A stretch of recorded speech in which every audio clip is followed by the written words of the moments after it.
Bem, hoje nós estamos, então, nos ocupando do item 8, Eros e Amor, e basicamente o texto é o capítulo 1 do Amor, Imbatível Amor, onde a benfeitora vai ter, né, no seu texto alguns elementos que ela reflete sobre o amor e Eros, sobre desejo e prazer, e sobre sexo e amor. Então, basicamente, a gente vai trabalhar esses elementos, focando mais nesse momento na questão do eros e do desejo, porque essa questão do amor e da sexualidade a gente vai trabalhar também mais adiante. Então, hoje é uma introdução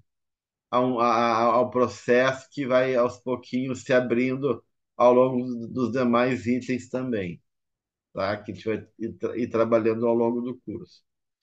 Bem, então, uma questão básica, né, é a questão do prazer, que é uma questão que move, de uma certa maneira, muito da necessidade do ser humano, né? O prazer é justamente essa experiência que implica a gente ter sensações boas, né?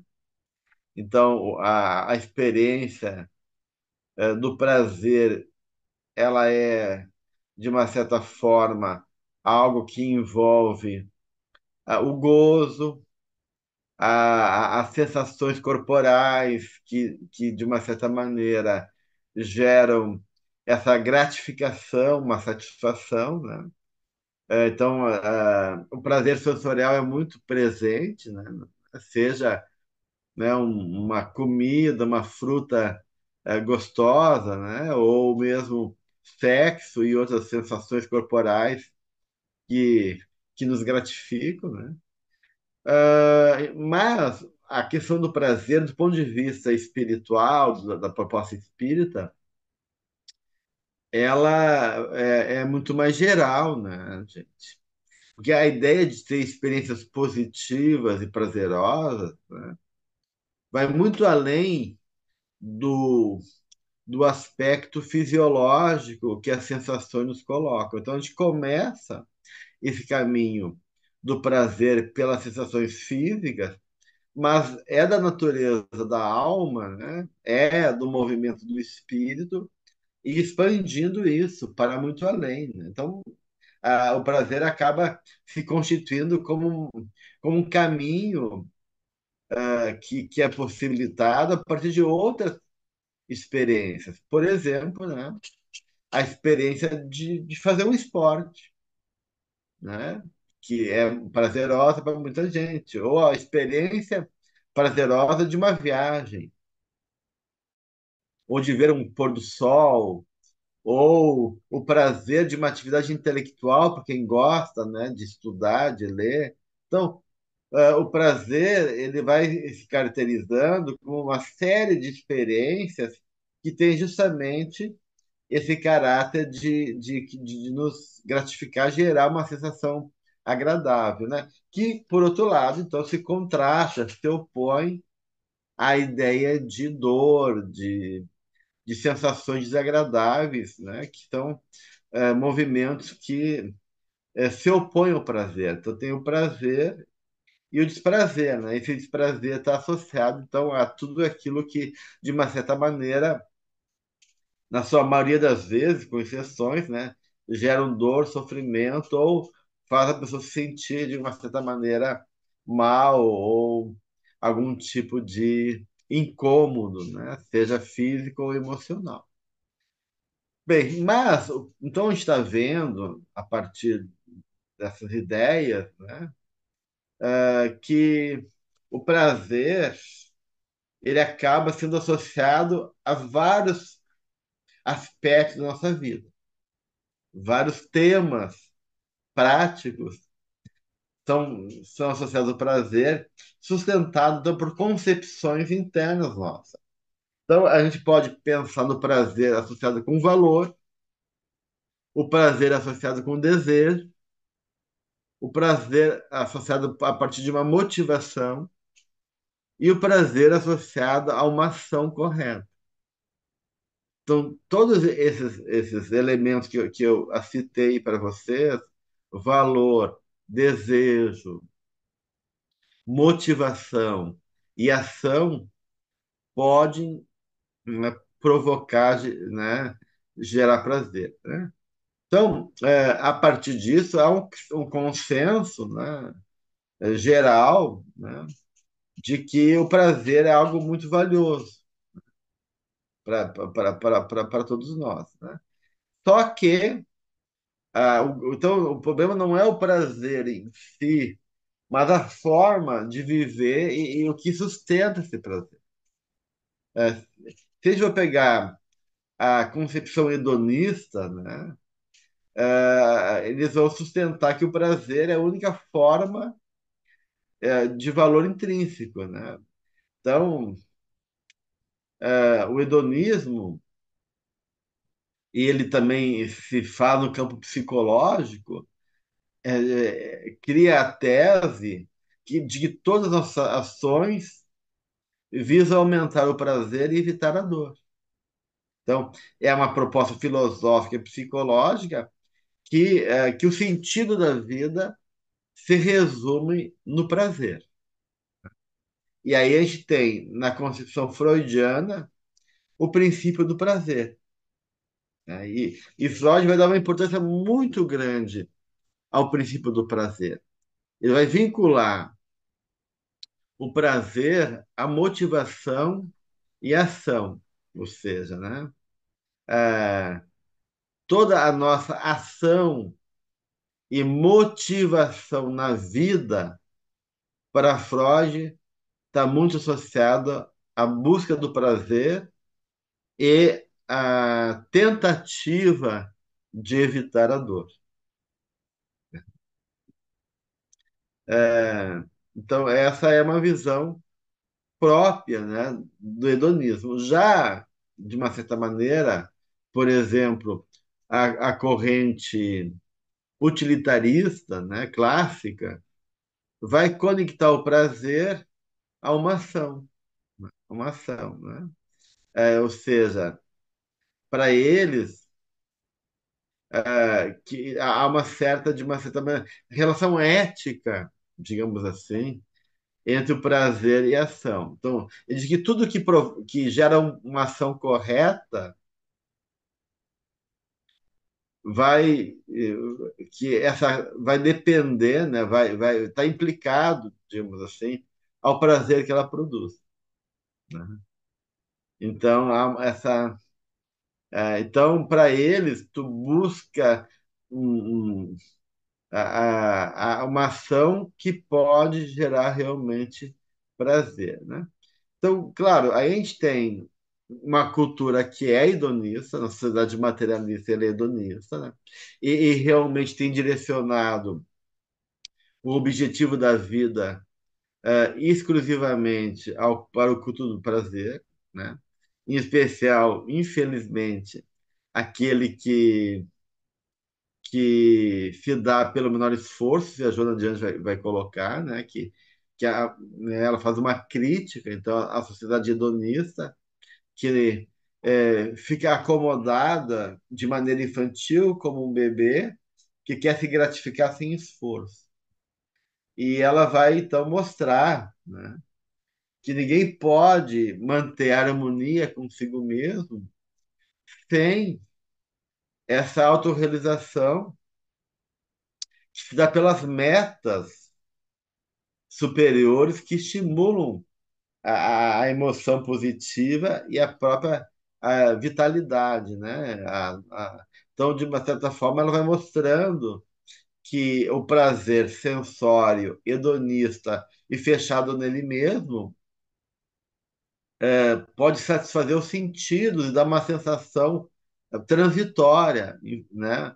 Mas ela não sustenta de maneira a nos autorrealizar e que para a autorrealização da alma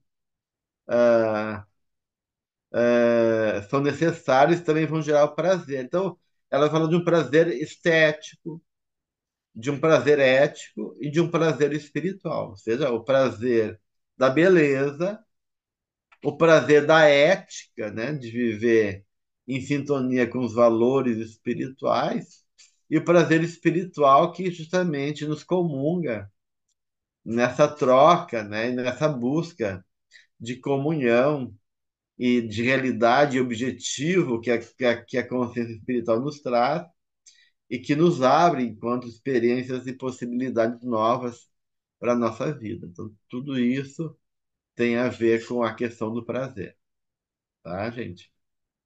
Então, a partir disso, a gente começa a poder fazer uma relação aí entre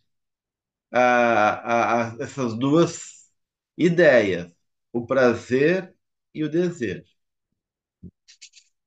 Ah, as teorias sobre o desejo, né, que também tem várias teorias sobre, tem várias concepções ligadas à ideia de prazer, né? A teoria do desejo vinculam, né? Geralmente, uma das teorias vincula diretamente desejo e prazer, né? Então, os desejos são vistos como disposições, né? Ou seja, movimentos, né? Disposições, então, desejo como uma força, um dispositivo interno que é acionado para produzir prazer ao serem cumpridos. Então, aí há essa relação da concepção freudiana, né? Que nós somos gerados pelo princípio do prazer e o desejo básico da humanidade é saciar o prazer e evitar a dor. Então, essa é uma relação muito presente e que se mantém em várias concepções, não só na psicanálise, como outras correntes do pensamento, né? Ou seja, essa estreita relação entre o prazer e o desejo. Uma outra concepção, né, que a gente viu lá quando a gente começou a ver a questão do prazer, né, que é mais recente, né, mas que é bem presente também, sustenta que o desejo está ligado a ver um objeto a partir de um valor que o objeto tenha, tá? Então, essa, a- essa relação implica o desejo, não só o prazer, mas o desejo em relação a uma coisa que tem valor. Então, quando algo tem um valor para nós, aquilo desperta desejo. Isso é verdade, também a gente vê isso. Então, essas duas teorias, é fácil das pessoas perceber que muitas pessoas se sustentam a partir dessa concepção, né? De um lado, as pessoas desejam algo que gera prazer, e o prazer, então, sustenta e motiva o desejo em relação a realizar esse prazer, e também, né, a gente é despertado por valores. Tanto é que, de uma certa maneira, muitos psicólogos colocam o desejo como um valor de alma, né? O que é uma projeção inconsciente de um valor da qual a alma necessita, né? Então, claro, essa noção de valor também vai mudar, tá, gente? Pode ser que o valor seja em função de uma crença coletiva, material, o valor está num carro, está num casamento que me dê tranquilidade e satisfaça certos necessidades que eu tenho, está em ter poder. Então, de uma certa maneira, a gente vê o desejo vinculado às várias redes de valor, né? Então, tem valores materiais e coletivamente sustentados, né? E tem valores espirituais também, né? né, onde está o teu valor, está o teu coração, diz, né? O dito popular, né, gente? Então, isso também é uma questão. E aí, né, já que o prazer está ligado também à ação, então também há uma relação entre os desejos e ações, né? Então, eu estou pegando a ideia, a teoria do desejo com os vários tipos de concepção de prazer que eu citei antes para você, tá? Ah, então, algumas teorias baseiam ah, a ação num desejo, ou seja, o desejo motiva a ação e a ação é motivada pelo desejo, né? Então, ah, ah, só que ah, ah, essa teoria é um pouquinho mais complicada e a gente vê que ela ganha mais a, ganha uma contradição maior, né? Porque como a ação do homem é uma ação voluntária e depende de outros fatores, né? A gente pode reconhecer que há movimentos do nosso agir que não são baseados no desejo, né? Por exemplo, eu posso agir por uma questão de dever, né? Daquilo que eu devo fazer, aquilo que eu sou inclinado a fazer, mesmo não desejando, mesmo me opondo ao meu desejo. Então, eu tenho o desejo de beber de maneira indiscriminada, né? Esse é o meu desejo, mas eu não faço isso, e a minha ação é baseada não daí no desejo, mas numa consciência que aquilo não faz bem para mim. É, é, por outro lado, também, os nossos desejos muitas vezes contrariam também nossas ações. Porque às vezes eu quero coisas que são impossíveis de eu conseguir, né? Então, o desejo não está ligado a só ações possíveis e realizáveis, né? Ou vinculado a uma ação que movimenta, porque eu posso ter desejos por coisas que eu não vou conseguir mudar, o que eu não vou conseguir realmente é, almejar na minha vida, né? Então, a gente vê, mesmo que eu sei que aquilo não é possível, que essa ação não é possível, isso não impede que eu não deseje aquilo.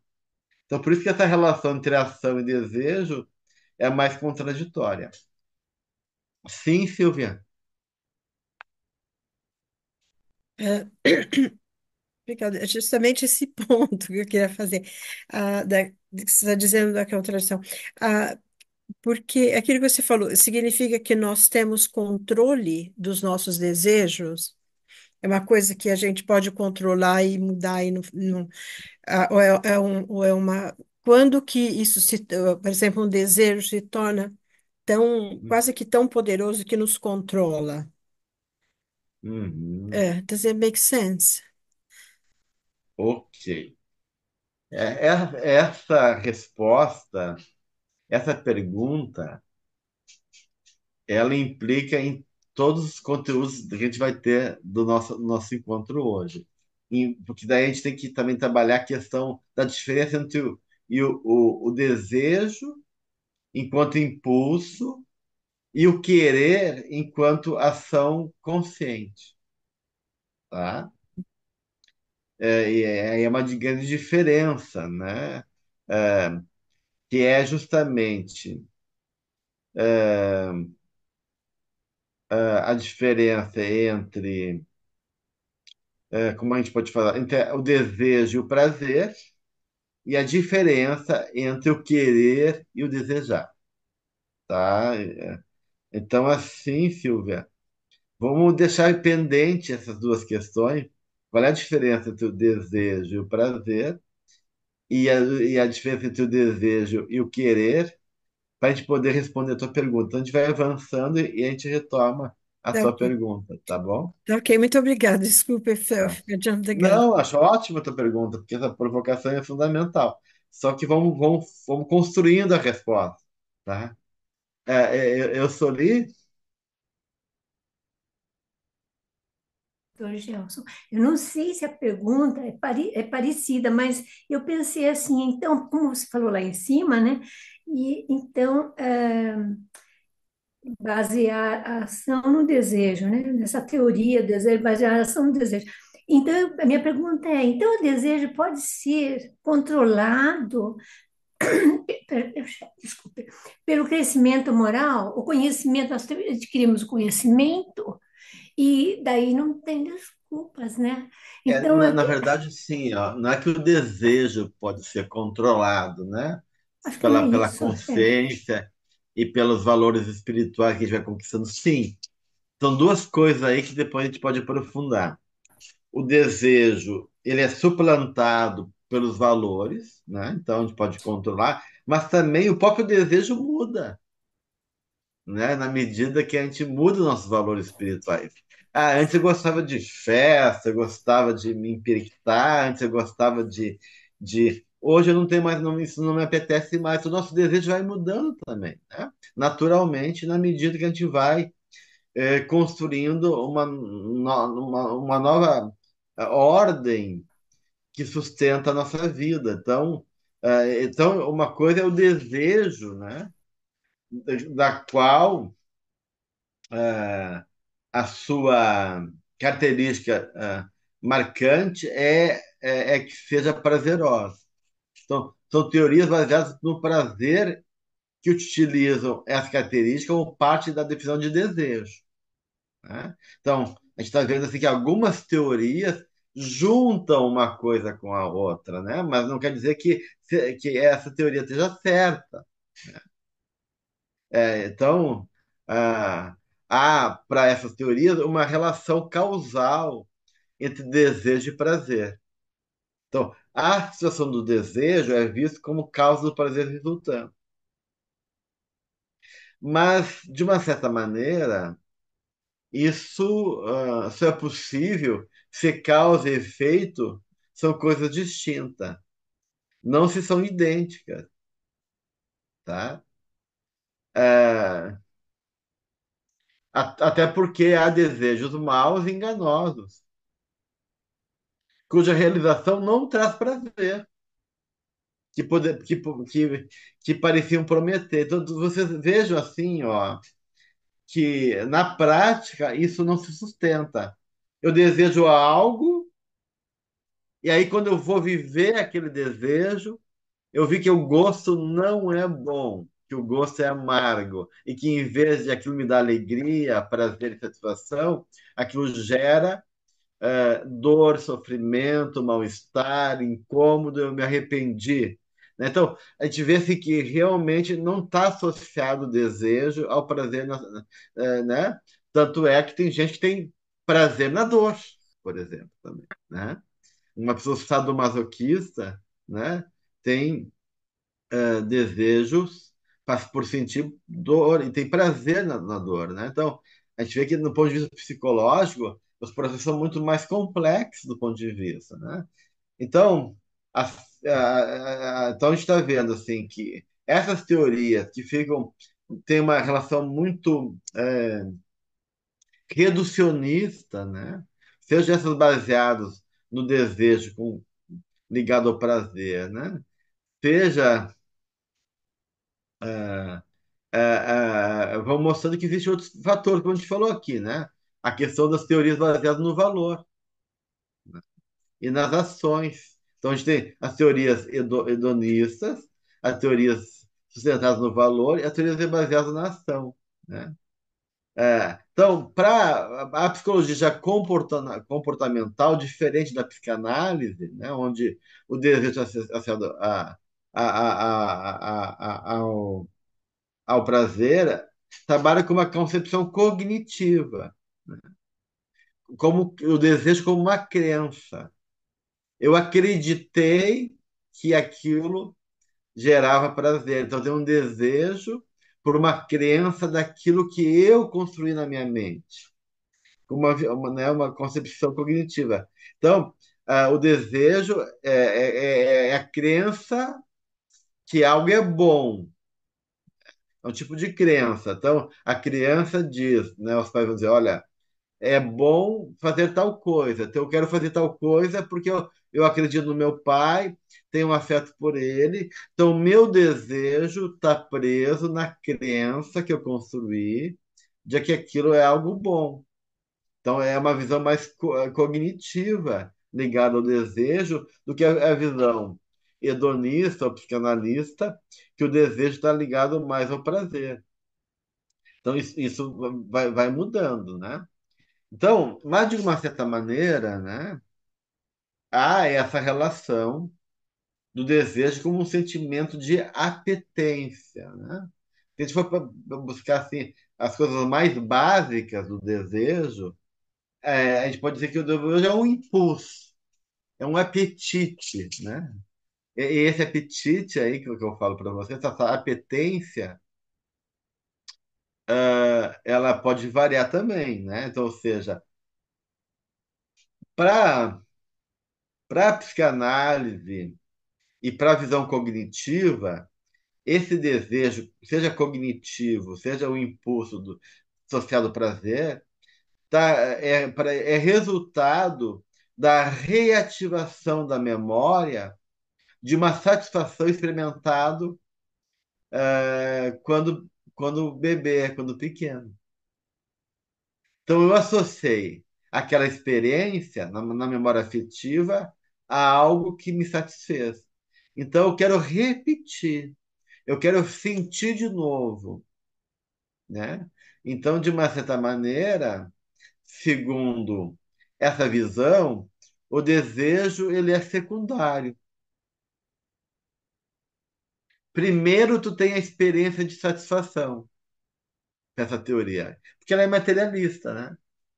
Eu tive uma experiência de satisfação, eu suguei o filho da mãe, e aquilo foi prazeroso, porque era quentinho, saciou minha fome, eu me senti acolhido naqueles seios, né? Então, eu tive uma experiência de satisfação e eu fiquei naquela memória afetiva e eu quero buscar coisas que me remetem àquela imagem primeira daquela experiência da qual eu sou gratificado, né? Então, essa é uma visão, né, que está baseado como se o ego, a construção do ego e do desejo depende da memória, que não é uma coisa claro, a memória ela importa e nos traz sensações, sentimentos, emoções e desejos inconscientes ligado ao passado. Mas a gente não pode restringir e colocar tudo na memória. Então, se a gente for pensar nessa ideia do valor, Aristóteles, por exemplo, dizia que o desejo é um movimento da alma. E que movimento da alma é esse? O movimento de alma a algo que falta ou a um objeto que se quer. Então, aí tem uma teoria muito interessante que está presente em Aristóteles, está presente na psicologia junguiana, está presente na visão cristã, que o desejo, né, a causa do desejo, decorre de algo que está faltando. Então, o desejo é sustentado, é baseado na falta. Então, que eu estou dizendo de outra maneira, né, gente? Que o desejo pressupõe carência. Olha só que interessante. Porque se eu não carecesse de nada, se eu tivesse pleno, eu não preciso desejar nada. Seria um ser perfeito, né? Então, assim como Deus, né? Por isso, Platão e os filósofos cristãos vão colocar o desejo como uma característica dos seres finitos e imperfeitos. Porque quem que é perfeito e infinito como Deus não está sujeito a desejo, tá, gente? Ana Paula, Oi, Gelson, obrigada. Por acaso o Lacan falando dessa falta, ele sendo materialista e ele sendo da psicanálise, mas ele acaba sem querer tocando nesse assunto aí dessa falta, talvez por eu intuição. não sei se o Lacan era materialista, né, Ana Paula? A É. controvérsia, eu não tenho muito estudo sobre Lacan. A minha formação na graduação foi em Lacan, Malin e Klein. Então, a minha base clínica na minha formação, quando eu estudei psicologia, foi a psicanálise lacaniana e claniana. E era uma briga entre os clanianos e lacanianos, né? Mas, assim, eu estudei na graduação, depois eu me voltei para Jung, então, de uma certa maneira. Mas, assim,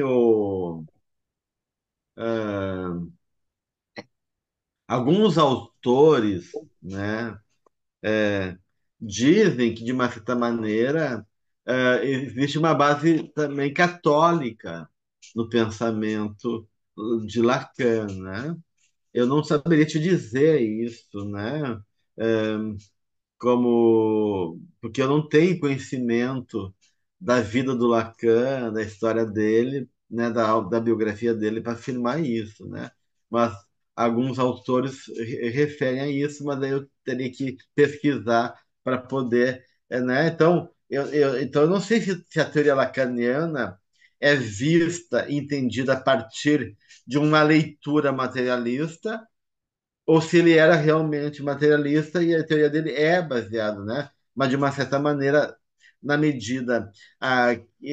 Agora, claro, essa falta que Lacan coloca, né, na teoria do desejo dele, né, pode estar associado a uma visão de uma busca de fantasia ilusória de plenitude do bebê no, na comunhão com a mãe. Então, isso pode ser justificado de maneira materialista, né? O que eu desejo é a volta a unidade urubórica, ou seja, a unidade onde eu estava no paraíso, né? Ou seja, numa condição de suposto preenchimento de todos os meus desejos, né? E aí, quando eu sou expulso do paraíso, ou seja, eu rompo o vínculo com a mãe, eu, eu quero voltar lá. Então, tu pode buscar essa falta, não no sentido mais filosófico e cristão, mas a falta de uma experiência emocional primária, que é a relação do bebê com a mãe. Então, depende, né, de como se justifica isso. Tá? Tá, obrigada. Quem sabe a gente aprofunda mais sobre isso, né? É, Mas como a é. Joana nunca falou do Lacan, né? Talvez não Pois seja. é, Então, é, tá bom. é. Obrigada. Mas, de uma certa maneira, a gente vai ver, então, que a nossa vida não se sustenta só pela ideia de desejo e prazer, né? Porque a dor, a gente sabe que é um mecanismo fundamental, né? E a Joana vai falar que a dor faz parte do processo que integra a criatura na dinâmica não só psicológica, mas social, né? E sem cujo a contribuição, né, não haveria também autoaprimoramento, iluminação e progresso geral. Então, a emoção da dor, para a benfeitora, é o mecanismo da vida e que deve ser compreendida sem disfarce, sem querer, nessa visão infantil, evitar, né?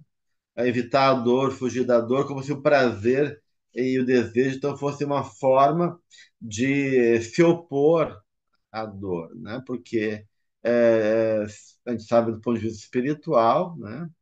Que a experiência da dor envolve também, né, esse exercício necessário para o nosso crescimento e despertar da consciência, das experiências que a dor proporciona como forma de é, motivar e também despertar processos de superação de crescimento, né? Então, a questão da Joana fala da atitude estoica, né? Do esforço de vencer o sofrimento, né? Não só como uma busca de um prazer sensório que evoca, mas também daí de buscar esses valores que proporcionam motivação para prosseguir a existência, né, corporal, aonde o sentido espiritual de uma vida que não acaba, da imortalidade da alma, é uma grande motivação para superar e enfrentar o sofrimento.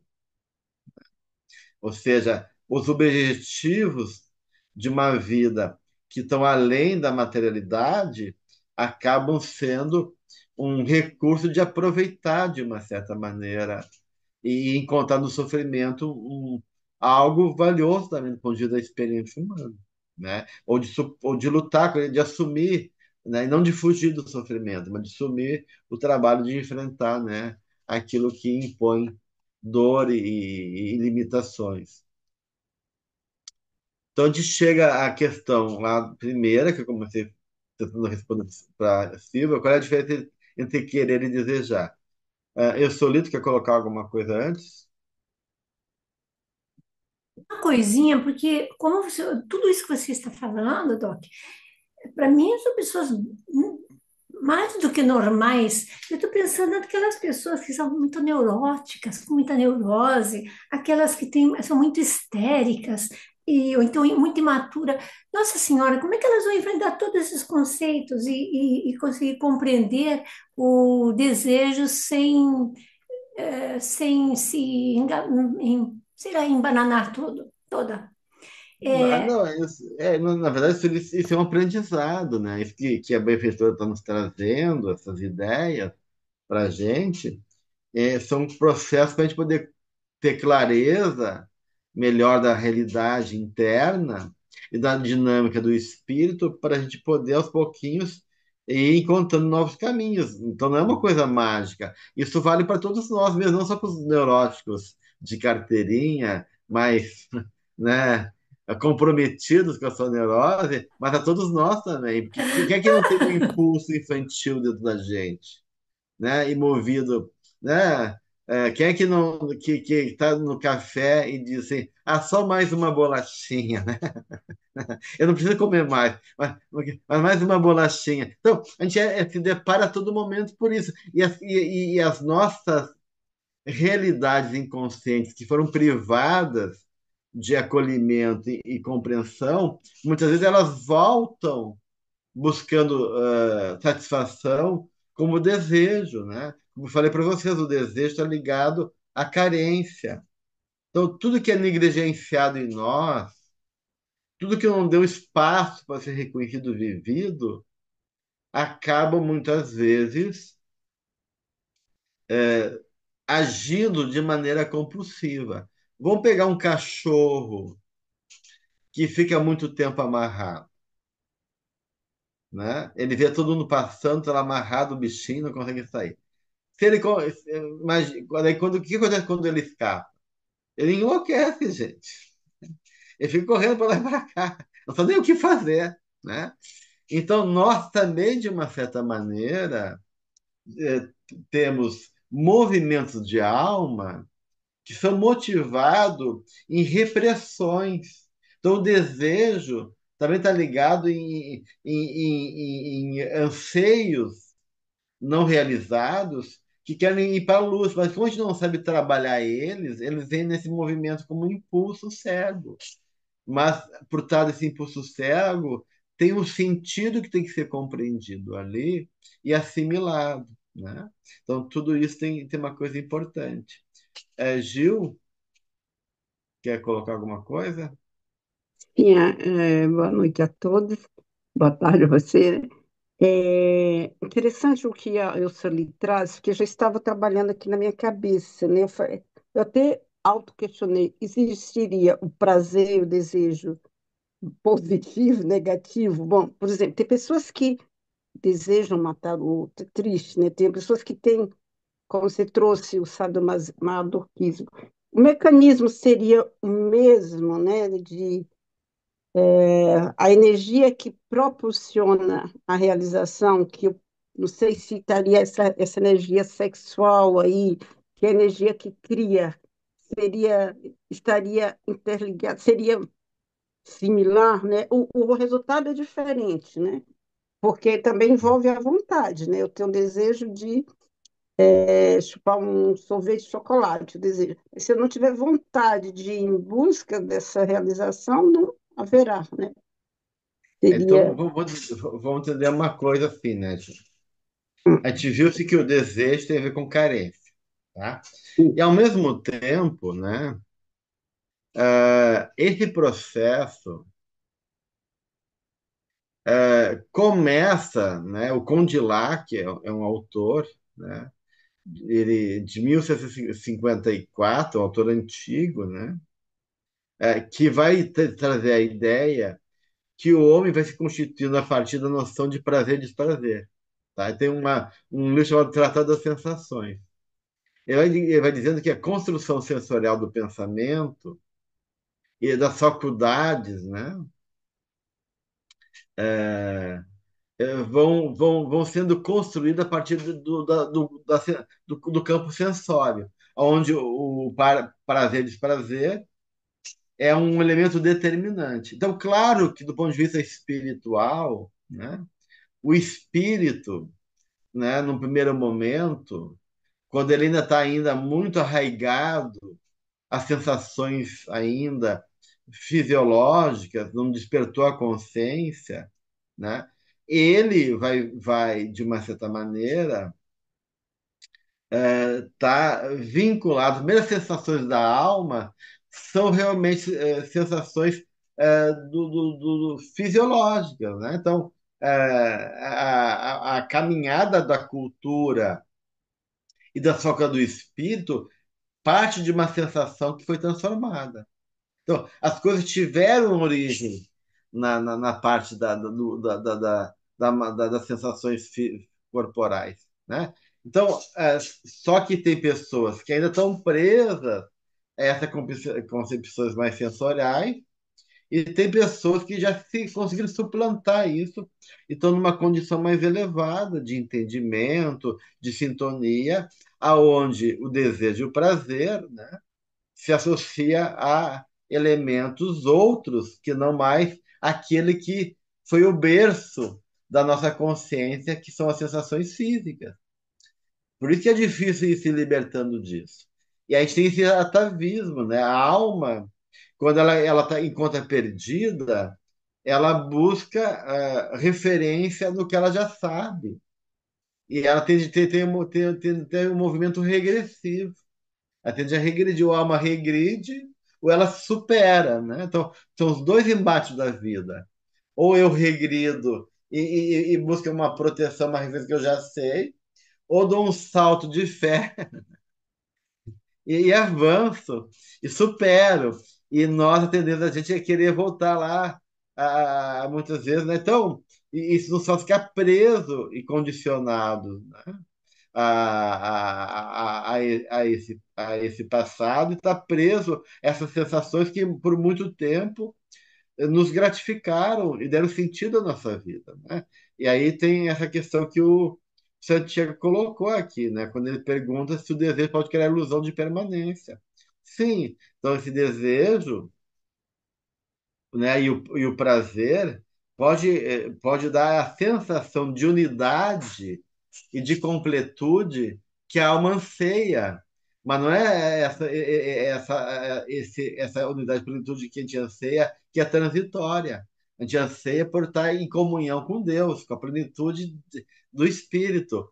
Mas, né, como a gente não consegue isso ainda, muitas vezes a gente tem essa ilusão de buscar isso nas drogas, no sexo, no poder, que vão dar uma sensação também de plenitude ou de unidade, né, que, de uma certa maneira, lá inconscientemente, há uma anseia. Porque, de uma certa maneira, como falei para vocês, o desejo é movido por essa falta. Só que essa falta pode ser projetada em qualquer coisa. Então, é lógico que eu tenho um lado infantil, eu, Gelson, um lado infantil, que deseja coisas infantis. né? Ah, eu gostaria de me gratificar comendo uma banana split, eu tenho uma tendência à compulsão à alimentação. Ah, eu gostaria de me gratificar me apaixonando por uma pessoa por semana. Então, eu tenho uma tendência a mudar de parceria, porque eu estou sempre com um desejo né, de ser preenchido. Então, tem um lado meu que está agora. Eu já tenho uma compreensão. Eu não sou só o meu lado infantil. Então, eu tenho uma compreensão que diz: puxa, mas sim, eu estou me coçando aqui dentro. Eu quero aquela coisa, né? Mas aí tem um lado meu que diz, puxa, Gelson, será que vai ser tão bom assim? Já experimentou 20 mil vezes aquilo, né?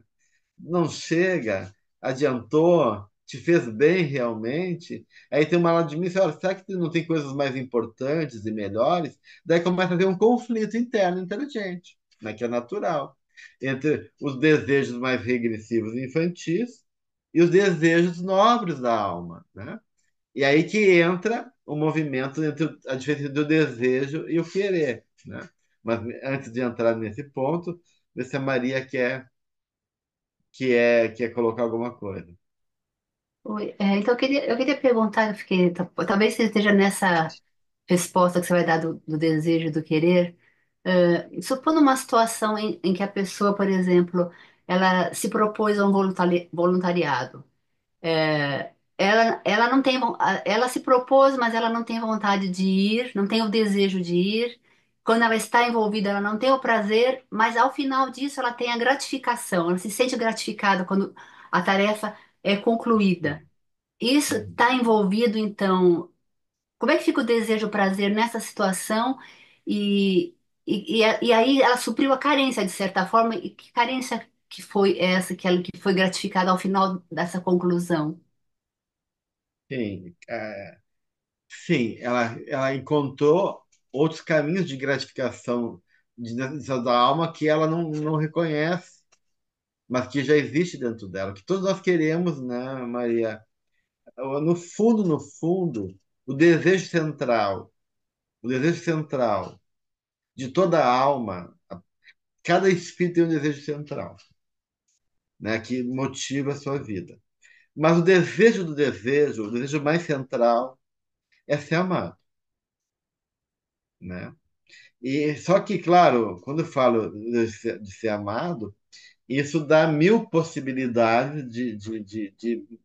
de configurações e de níveis de realidade, né? Então, de uma certa forma, isso pode vir de uma... Então, quando eu estou lá, eu não quero me doar, né, para aquele esforço de acordar de manhã no domingo chuvoso europeu com frio para ir lá fazer dar pão para os carentes, ou ir lá para a casa espírita, né, dar o passe na criatura. Mas daí eu faço esse esforço, é um esforço, então não é um desejo natural. Então é um esforço, né? É um querer através de uma consciência, porque o desejo é um impulso inconsciente. E o querer é um ato voluntário. Querer tem a ver com a vontade daí. Querer tem a ver com um ato de consciência. Então, não, eu vou. Então, eu faço um ato de vontade. Eu assumo que eu tenho um poder sobre mim. Tem um lado meu que não quer, mas eu vou. Então, é difícil, tem que pegar o trem, tem que enfrentar, né, a chuva. Vou lá, né? Então, comigo eu tô lá, assim, meio rabugento de mim. Ah, não sei né, por que que eu tô acordando essa hora? Por que eu não quero dormir? Ah, que raiva de mim mesmo. Sei lá o quê. Eu chego lá, e é maravilhoso, né? Né? Eu me entrego, eu faço a prece, eu dou o passe, ou eu vejo o sorriso daquele indigente que recebe o pão, a gratidão dele, e aí eu sou tocado numa dimensão da minha alma que eu estava negligenciando, que eu não estava valorizando, porque eu estava mais preso à minha necessidade ali transitória, infantil, né? E aí eu vejo, puxa, foi bom ter vindo. Então, claro, então essa realização é porque espaços da alma vão ganhando lugar e vão superando outros espaços mais infantis. É que nem, por exemplo, hoje em dia a garotada. Se tu deixar, ela fica 24 horas na telinha, no celular. Então eu digo pro meu filho, vamos sair, tá um dia bonito, ou vão visitar um almoço de família. Ah, não quero almoçar com o tio, não quero almoçar na avó, quero ficar aqui no computador. Eles não querem. Daí tu diz para eles, não, tu vai ir, né? Vai ir porque tu vai ficar igual sem computador, sem celular, né? Então tu vai, que não vai ter celular. E eles são forçados. Eles são forçados, porque eles não querem ir, são rabugento, né? Quem de nós na adolescência não viveu isso, né? Daí chegando lá, né? Eles estão ali, uma conversa familiar, a pessoa começa a dar risada, lembrar de algumas coisas, contar história, aquilo atrai, eles ficam curiosos, fazem uma pergunta, e quando vê, eles estão integrados lá e gostando daquela experiência. Então, tu tem que ser iniciado naquele mundo que tu desconhece, porque muitas vezes eu estou embrutecido, mas tem partes minhas preciosas que tem que ser ali lapidadas, descobertas, ou desejos outros inconscientes que estão sufocados por desejos mais primários e infantis. Então, isso é tudo um processo que vai acontecendo, né, gente? Né? Então, na verdade, aí tem essa questão que o Santiago está falando aqui no chat, né? Que se a gente substitui um desejo, né? Por outro, a gente sacrifica uma função em favor de outra função. Se a gente fala em psicologia, tem que sacrificar uma parte tua em favor de uma outra parte, né? Tem que sacrificar a minha função pensamento para desenvolver meu sentimento, né? Então, o sacrifício, ela faz parte da dinâmica da vida.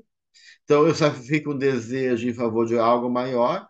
Então, o desejo pode ser substituído, sacrificado, pode ser também transformado, né? Ou simplesmente ele vai sendo diluído, né? Porque não se torna mais uma necessidade minha, na medida que eu compreendo melhor a realidade da vida e outras necessidades começam a ter primazia, que antes não tinham valor, agora começa a ter valor. E aquilo desejo que antes era tão importante já não é mais. Ah, puxa, antes era tão importante para mim tal coisa, agora aquilo não tem mais importância, né? Então, de uma certa maneira, né, a gente vai realmente construindo o poder do espírito. E o poder do espírito é a vontade. Então, o querer é o exercício consciente.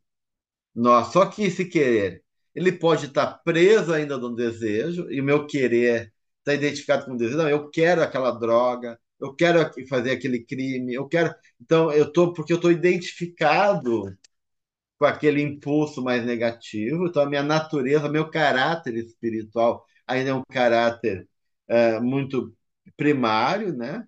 Ou o meu querer foi de uma consciência que eu não consegui mudar, mas eu já começo a me opor a esses processos internos, né? Então, o exercício do querer e do querer bem, né? Que é o dever, né? É o caminho para a virtude. E o caminho para a virtude é o caminho para o amor, né? Como a gente já viu aqui, né? Então, né, a gente tem de ser, então, e aí entra a questão do poder também, do poder patológico, né? Porque, de uma certa maneira, daí há uma associação do poder, do prazer, que busca satisfação no poder, né? Porque o poder também é uma grande questão arquetípica do ser humano. Então, poder e prazer também, né? Porque o poder dá uma sensação de quê? Dessa completude, dessa realização, de achar que eu sou, né, amado também. O poder gera várias ilusões.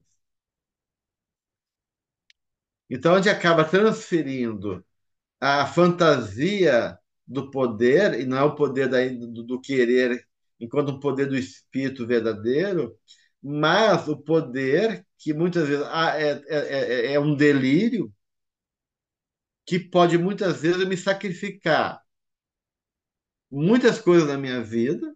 Olha o que o poder faz, até abrir mão de prazeres em favor de um resultado enganoso. Então, veja, ó, se o prazer é poderoso, gente, se o desejo é poderoso, o poder é muito poderoso também, né? Então, poder desejo, prazer, eles vão se é, dialogando, se relacionando, né? É, porque muitas vezes o prazer do ego é ter poder, quer se autoafirmar, para evitar enfrentar os seus conflitos, para poder ficar com uma falsa ideia de superioridade, uma forma de não se confrontar com a sua realidade. Então, isso é uma forma de autoafirmação do ego, que é um poder do complexo, e não um poder real do espírito que conquistou a si mesmo, né? Anne? Oi, dá para ouvir? Sim, dá para ouvir. Ok. É porque eu mudei os earphones aí, não sabia se funcionava. Boa noite, muito obrigada. Eu só queria, estava pensando aqui, quando essa questão da gente ir mudando, né, a, os desejos que a gente tinha e buscar novos desejos como se fossem, não existe um perigo da gente, nessa vontade de a gente reprimir aqueles desejos é, e depois não resolvê-los, digamos assim, mas colocá-los como uma coisa reprimida e que depois ele vem e ataca de maneira inconsciente, pega a gente no pulo.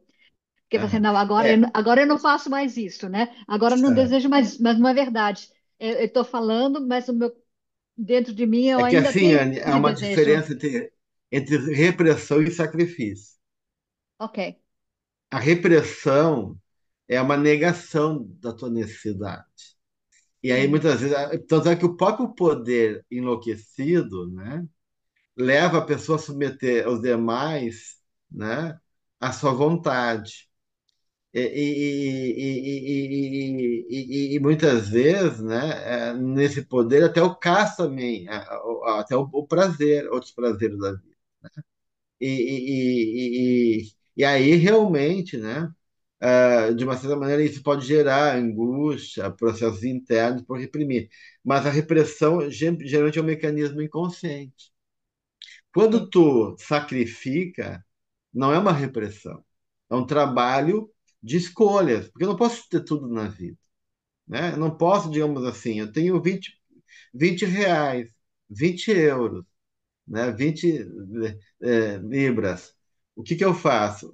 Eu compro um saquinho de bala ou compro um pão para me comer? Né? Eu tenho que sacrificar alguma coisa. Então, eu disse, não, vou comprar o pão, eu vou comprar a bala. Então, de uma certa maneira, dentro da a Von Franz fala dos processos de repressão e da sexualidade, né, na era vitoriana, e ela fala que esse foi um processo necessário, né? Mesmo que isso custe alguma coisinha de vez em quando, porque o processo da vida é um passo para frente e um passo para trás. Então, a repressão, ela falou que teve mesmo moralista, teve um papel importante no desenvolvimento intelectual e tecnológico da humanidade por uma fase, né? E claro que depois tu tem que pagar o preço por essa repressão, né? Mas são processos de uma consciência que é parcial ainda. A gente não vê tudo, a gente não percebe É, tudo, a gente não dá conta de tudo. Então, por o ego ser unilateral, sempre quando tu olha para um lado, vai ficar o outro lado não visto. ok. Né? Se eu cuidar muito do meu corpo, eu me descuido talvez de outras necessidades. Se eu cuidar muito do meu intelecto, eu posso me descuidar do meu sentimento. Então, de uma certa maneira, o nosso ego é desafiado a lidar com essa realidade, que o nosso ego é sempre uma consciência parcial da realidade. A gente não enxerga tudo, a gente não compreende tudo. Então, a repressão acaba sendo, muitas vezes, uma condição da qual muitos não podem fugir, mas, se ela for consciente, se torna um sacrifício, daí eu posso olhar para ela e dizer, não, eu não vou abrir, comprar bala mesmo, porque eu estou com fome, isso é mais importante para mim, então eu vou sacrificar meu desejo de comer bala, porque isso é um ato consciente, daí não tem repressão. Eu estou realmente lidando com isso, porque estou lidando com aquela, olhando para aquela falta, dialogando com aquela falta, falando com Uhum. o meu lado que deseja aquela bala, tentando compreender, então não estou reprimindo. Eu estou sacrificando. Isso o Jung fala do sacrifício, muito que ele fala muito de sacrificar a função superior em função da função inferior algum momento da vida. Ele fala muito do tema do sacrifício.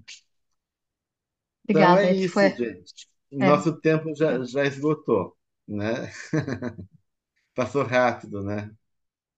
Então, a semana que vem, a gente pode dar uns 10 minutos para finalizar ainda, 20 minutos para finalizar o item 8, mas eu já gostaria de já passar também para o próximo item, tá, gente? Então, a gente fica no item 8 ainda, pode falar um pouquinho, se precisar, né?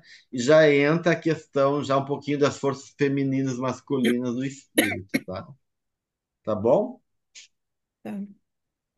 A única coisa, Gelson, é que a Joana, aqui no livro, ela diz que a essência da vida corporal, que ela falou do desejo, prazer antes, mas ela diz é a conquista de si mesmo em luta bem direcionada para que se consiga a vitória do self. Então, isso que você está falando tem que ser uma consciente da gente trazer as coisas, ver, é como trabalhar com a sombra, de certa forma, não seria? Exato, exatamente. Ok, gente, mas qualquer coisa a gente volta em algum ponto que vocês queiram, Tá, na muito próximo obrigada. encontro, tá bom?